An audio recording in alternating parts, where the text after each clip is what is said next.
Certificate సరిపోదు. చూడు certificate సరిపోదట, సంచులు కావాలి. సర్టిఫికేట్లు సరిపోవు, మరి సంచులు కూడా కావాలి.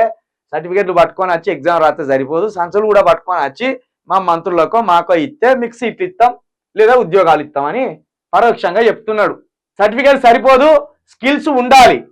చాలా పెద్ద స్కిల్ ఉన్నది నాకు. మరి రేవంత్ రెడ్డి గారికి ఉన్న స్కిల్ అసలు తెలంగాణ యువకాన్ని ఉన్నదా? ఎంత పెద్ద స్కిల్!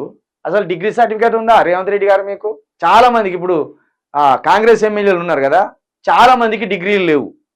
ఇది చెప్తే సిగ్గుపోతుంది. ఇక డిగ్రీ సర్టిఫికేట్ ఉందా రేవంత్ రెడ్డి గారు మీకు? ఏ కాలేజీలో జరిగింది చెప్పురు జర డిగ్రీ? మీ డిగ్రీ ఏ కాలేజీలో చదివిండ్రు, మీరు ఇంటర్ ఏ కాలేజీలో చదివింది జర్రా చెప్పుర్రి. స్కిల్ ఉండాలట, స్కిల్. ఏ స్కిల్ ఉన్నదని చేసిండ్రా మిమ్మల్ని ముఖ్యమంత్రి? ఏ స్కిల్ ఉన్నదని చేసిండ్రు? 2000 కోట్లతో 65 ఐటీఐలను తీర్చిదిద్దుతాం సీఎం. రోబోలు మొదలుకొని అత్యాధునిక యంత్రాలతో శిక్షణ ఇప్పిస్తాం. పోరాడి తెలంగాణ తెచ్చుకున్న యువతకు ఉపాధి కల్పించడమే లక్ష్యం. ప్రస్తుత విద్యా విధానం 40 ఏళ్ల కిందటిది. నేటి పరిస్థితులకు తగ్గట్టుగా ఏటీసీల ఏర్పాటు, విద్యార్థులు ఐఐటీలో చేరాలి. ఈ శాఖను నేనే స్వయంగా చూసుకుంటా. మల్లెపల్లి ఐటీఐలో అడ్వాన్స్డ్ ట్రైనింగ్ సెంటర్కు సీఎం రేవంత్ శంకుస్థాపన. ఏది ఈయన ఏదో ఇంజనీరింగ్ చదివినట్టు, లేకపోతే ఎంబీఏ చేసినట్టు, ఎంసీఏ చేసినట్టు, ఎంటెక్ చేసినట్టు మాట్లాడుతాడు. ఈ శాఖను కూడా నాట దాని దగ్గరనే ఉంచుకున్నాట. ఇప్పుడు నీ దగ్గర ఉంచుకున్న శాఖలకు అన్ని తీర్చిదిద్ది ఏ సమస్య లేకుండా చేసినట్టు విద్యాశాఖ ఆగమైపోతుంది, హోంశాఖ ఆగమైపోతుంది, మున్సిపల్ శాఖ ఆగమైపోతుంది, అసలు ముఖ్యమంత్రి శాఖే ఆగమైపోతుంది. అలాంటిది అటుగో ఈ శాఖను నా దగ్గరనే ఉంచుకున్నా, విద్యార్థులను ఐఐటీలో చేర్చాలి, ఆ రోబోలతోటి అత్యాధునికమైన శిక్షణ ఇప్పిస్తా, యంత్రాలతోటి ఇప్పిస్తా, యంత్రాలు కొచ్చి చంపాలి పోరగాన్లను. లేట్ ఎందుకు వచ్చినా ఒక్క దెబ్బ పెట్టాలి, రోబో పెడితే వాడు చస్తాడు. ఇట్లనా?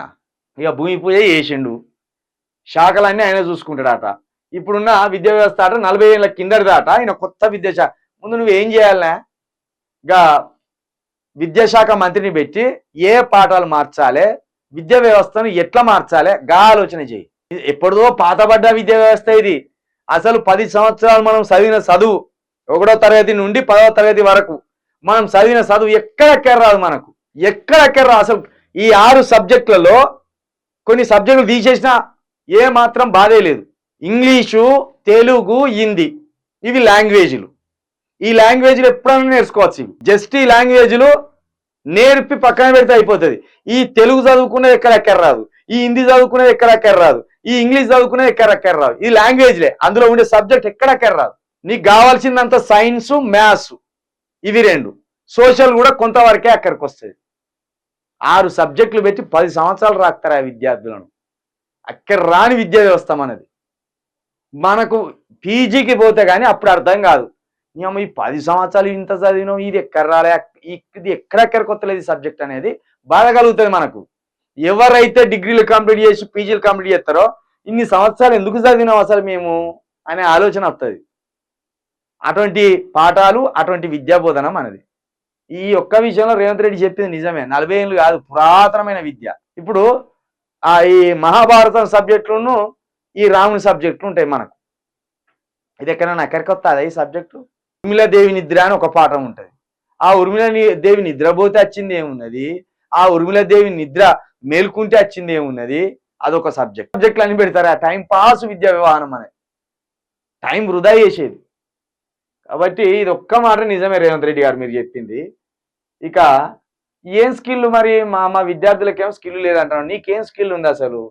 ఏ స్కిల్తో నువ్వు ముఖ్యమంత్రి అయినావు గది చెప్తే ఇక నీ స్కిల్ అంతా నువ్వు ఏంటిది? మూటలు మోసుకపోయే స్కిల్ నీది. ఆ స్కిల్ మరి మా వాళ్ళకైతే మా వాళ్ళు జైల్లో పడతారు మరి. కాబట్టి ఆ స్కిల్ నేర్చుకోకూడదు, అది ఎక్కడ రాని స్కిల్ అది.